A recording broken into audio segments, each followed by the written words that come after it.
Hello guys, আজকে তোমাদের জন্য নিয়ে আসা নতুন একটি ব্লগ। বন্ধুরা, এটা পদ্মা নদী পার, খুব সুন্দর একটি জায়গা।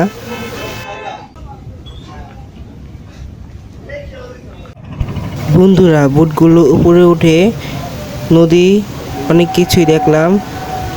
বন্ধুরা, পদ্মা নদী দেখে খুব ভালোই লাগলো।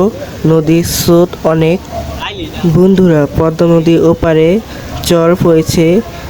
চরটি নদীর মাঝখানে পড়েছে। বন্ধুরা, এত গরমের মধ্যে ঠান্ডা বাতাস খেতে কার না ভালো লাগে, তাই নদী ঠান্ডা বাতাস খেতে এলাম। নদীর দৃশ্য উপভোগ করতে এলাম, খুব সুন্দর।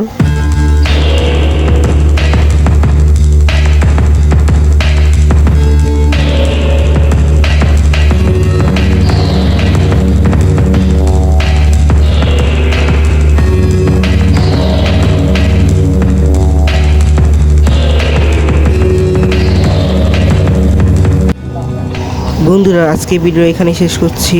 ভিডিওটি ভালো লাগলে লাইক, সাবস্ক্রাইব অ্যান্ড শেয়ার অবশ্যই করবেন।